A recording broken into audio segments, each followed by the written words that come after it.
Olá, vamos a mais uma entrevista do JCTV Saúde. A hipertensão arterial é o aumento anormal e por longo período da pressão que o sangue faz ao circular pelas artérias do corpo. Não à toa, a doença também é chamada de pressão alta. E para chegar a cada parte do organismo, o sangue bombeado a partir do coração exerce uma força natural contra as paredes internas das artérias.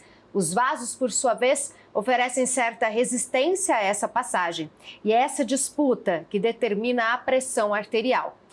Quem vai explicar tudo pra gente é a cardiologista doutora Mariana Pastor. Muito obrigada, viu, doutora, por vir aqui falar comigo de um assunto tão importante. Eu que agradeço, estou muito feliz pelo convite, por estar aqui e para falar com você e para todos um pouquinho da doença. O que pode ser considerado uma pressão alta?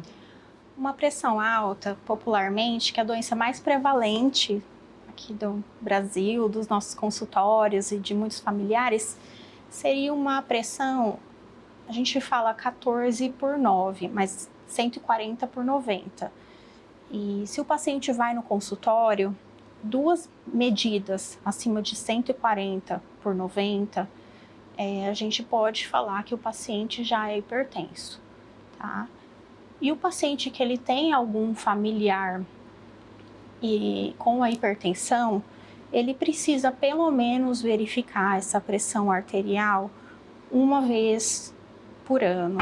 Quem não tem familiar hipertenso, 2 vezes por ano. Ou seja... É pouco, então, né? Para ter o cuidado certo, né, doutora? Isso. E aqueles pacientes, falam assim, a minha pressão máxima é normal. Mas só se a mínima estiver alta, a gente pode dizer, às vezes, que o paciente já é hipertenso. Então, tem que ficar alerta. Tem que ficar de olho. E essa 14/9 que você falou... é em adulto e a partir de que fase, de que idade da fase adulta? Olha, existem adultos jovens que apresentam já alterações da pressão. Algumas etnias, né? Por exemplo, o paciente negro, né? Às vezes mais o adulto jovem acima de 18 anos, né? Que ele já apresenta... Às vezes a mãe, o pai vinha com histórico de hipertensão, né? 18, 19 anos ele vai ser hipertenso. Alguma alteração anatômica, a gente fala estenose de artérias renais, ele pode apresentar uma hipertensão arterial secundária.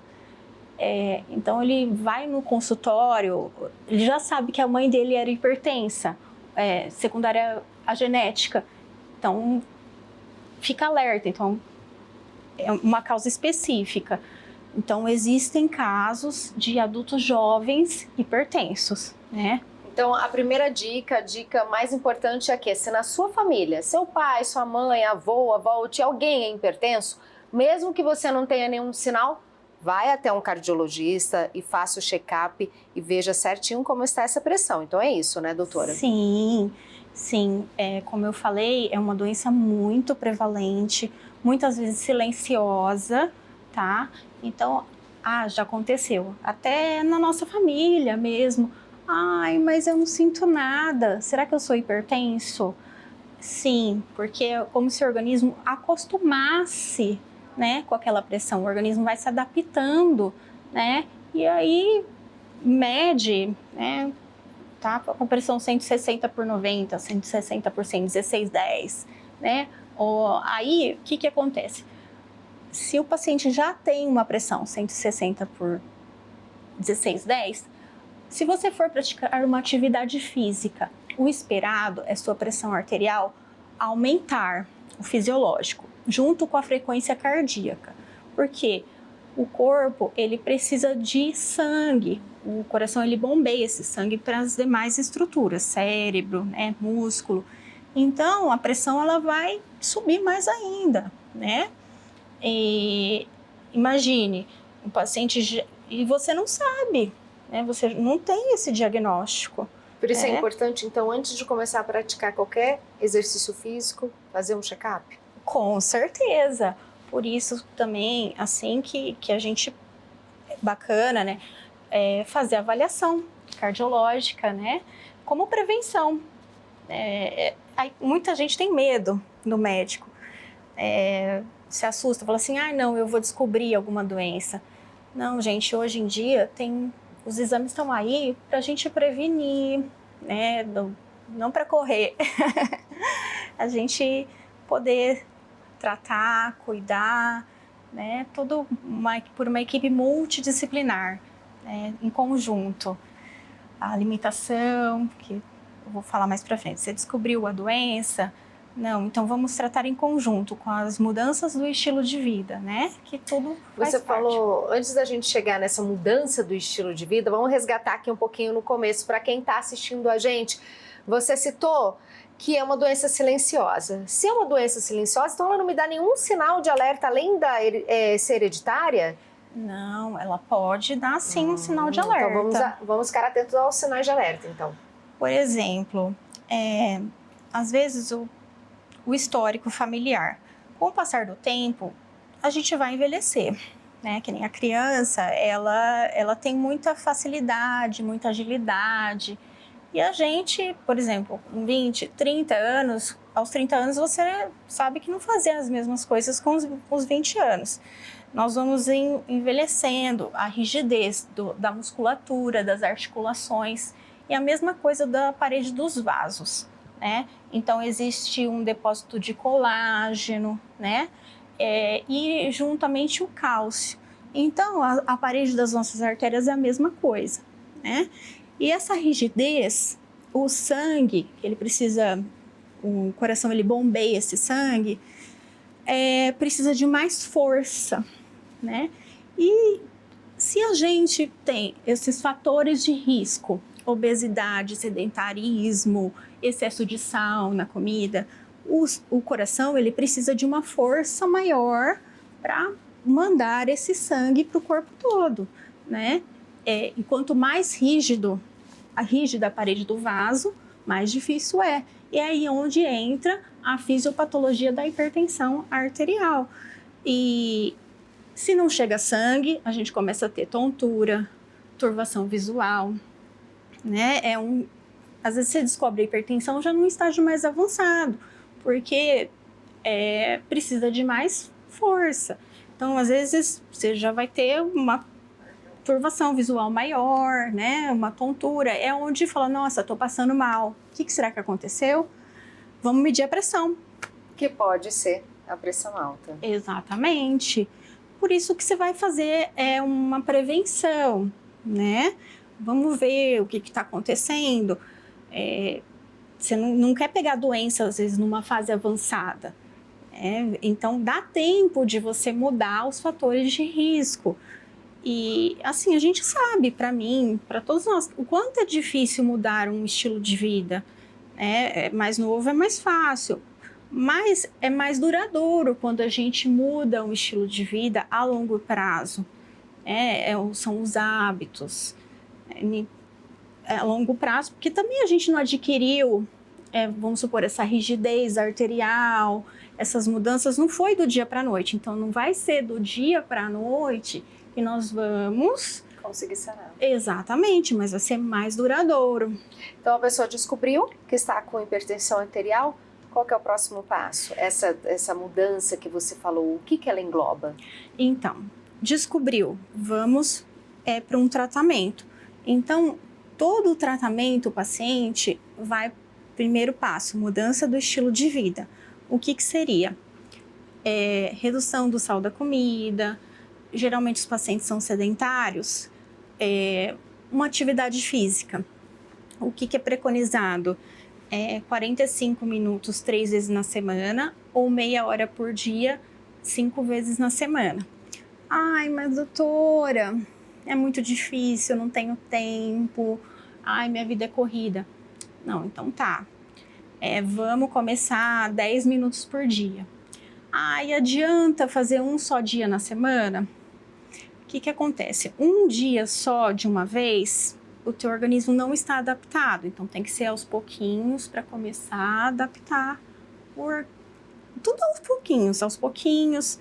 No começo tem a resistência, mas a gente vai. A gente se obriga.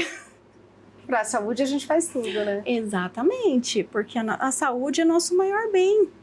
É nosso maior bem, porque mais para frente vem as consequências se eu não tratar agora, né? São as consequências graves, né? Porque a hipertensão, ela é um fator de risco. Se você não tratar, se eu puder falar, né? Sim, claro. Por exemplo, ela é fator de risco para um infarto agudo do miocárdio, junto com outros fatores, né? Aterosclerose, um AVC, doenças renais. Então, ela é a pontinha que vai desencadear algo não tão bom aí dentro do organismo. Exatamente, é tratável. Então, a gente sabe, é muito prevalente. Então, ela é muito importante. E a gente consegue quantificar, ou seja, palpável, diagnosticar, tratar, modificável, né? Olha, isso é uma boa notícia. Exatamente. A nossa entrevista é sobre hipertensão arterial. Aproveita para compartilhar, se ligar nas dicas e se inscrever no canal e, claro, deixar um like pra gente. Doutora, a pressão, ela pode variar ao longo do dia? Pode variar ao longo do dia. Porque nós temos o ciclo sono-vigília e sofremos ação hormonal, né? E assim, o esperado é durante o dia a pressão estar mais elevada e à noite, com o sono, ela estar mais baixa, né? E esse é o fisiológico, né? Só que, vamos supor, às vezes um paciente que é hipertenso, a inversão desse ciclo sono-vigília, inversão por alguma alteração, pelo estresse, com o aumento do hormônio do estresse. E aí, por exemplo, ocorre, às vezes, a pressão normal durante o dia e à noite o paciente fica hipertenso. E isso aumenta a prevalência dessas doenças que você falou, o AVC. E tem como ele descobrir se esse pico acontece na hora que ele está dormindo? Tem. Existem exames, né? Por exemplo, vamos supor, o paciente já tem o diagnóstico de hipertensão, né? E aí ele está fazendo o acompanhamento regular e suas consultas de rotina e percebe que a medicação, vamos fazer um ajuste. E existe um exame que ele chama MAPA, Medida Ambulatorial de Pressão Arterial. O paciente coloca o aparelho e ele fica 24 horas com esse aparelho. É um exame que ele incomoda um pouco, mas é necessário. Ele consegue detectar a hora que essa pressão não está ok. Isso, porque o paciente fica o dia todo com esse aparelho e as aferições são a cada 15 ou 20 minutos e ele dorme com esse aparelho. E é feito um cálculo, né, com a média das pressões diurnas, noturnas, e esse cálculo, né, é o descenso, que o normal é cair a pressão, e aí o médico, o cardiologista que solicitou, ele consegue fazer o diagnóstico, né, se está sendo adequado ou não, ele pode fazer o ajuste da medicação. Às vezes o paciente tomava um medicamento pela manhã, aí ele passa a tomar à noite, e aí vamos ajustando de acordo com os retornos, né? Tudo para melhorar. Doutora, a gente está terminando. Eu quero que você deixe um recado aqui para quem está assistindo a gente e tem hipertensão. Dá para ter uma vida normal? Dá para ficar tranquilo? Ou é preciso cuidado redobrado? Sempre dá, gente. Sempre dá, porque assim, a gente vai no médico para se sentir melhor, tá? E eu acho que a gente não vai no médico para se deprimir. E a gente está aqui para um ajudar os outros. Então, na minha visão é essa. Sempre dá para buscar uma ajuda e para a gente melhorar o estilo de vida. E essa é a minha visão, né? Depende de cada um de nós, né? Ter qualidade de vida e fazer tudo certinho que o médico mandar. Sim, com certeza. Muito obrigada, viu? Adorei conversar com você. Eu também adorei, eu que agradeço. Esse foi o JCTV Saúde sobre hipertensão arterial. Então aproveita para compartilhar essa entrevista e se inscrever no canal. Até o próximo. Tchau, tchau!